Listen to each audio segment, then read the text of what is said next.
Good morning. It's a fairly cool Texas August morning. It's only in the mid 70s right now. I'm sure it's going to be a hot one before the day is over. But today I just want to take a few minutes to talk to you a little bit more about this idea of knowing and doing the will of God. And in particular, look at this around love and relationships. Because this is one of the most persistent myths out there about the will of God. And that is that when you marry, you're looking for your one and only. So this is the person who is tailor-made for you, perfect in every way. It sells a lot of romance novels, sells a lot of blockbuster movies, but I gotta tell you, I don't put a lot of stock in this myth. Because number one, when you think about it, it only takes one person to mess this up.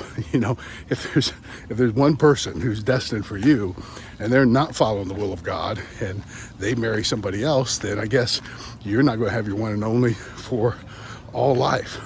And it conflicts with Scripture itself. You know, 1 Corinthians 7, verse 39, Paul is talking to widows, so spouses who've lost their husband, and his advice around marriage is marry who you want to, but in the Lord.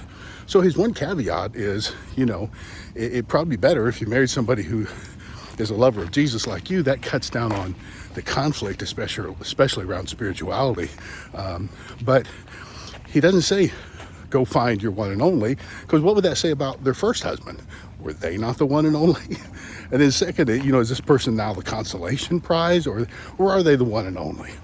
See, the real problem with this myth is when we believe it and we try to live it out, it becomes, number one, a basis of unfair comparison.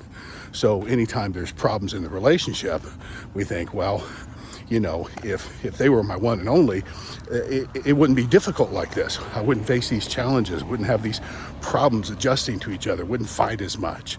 And that's just hogwash. You're married to a real imperfect person who's going to have problems just like you. And second, it becomes a convenient excuse not to look at ourselves. So I say, you know, the reason we're having problems is you're not my one and only, but I don't have to look at how selfish I might be, or the baggage I'm bringing into the relationship, or what I'm doing with my side of the street when it comes to problems. Am I addressing those or failing to address those? I just excuse it all by saying, you're just not the right person for me, because if you were the right person, all this would just kind of work out.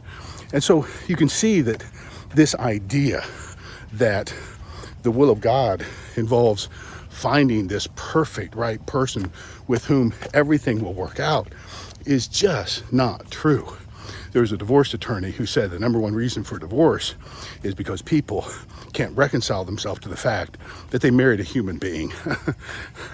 And I'm afraid that's really, really true. So what do? We learn to love the people in our life and love them like we never loved them before, and love them warts and all, because you know what? That's exactly the way we need to be loved too. We need to be loved for who we are in all of our greatness and sorriness, in all of the wonderful redeeming things about our life and the less than perfect things. And when we learn to love each other like that, then we are living in the will of God. So God bless you. I'll see you again real soon.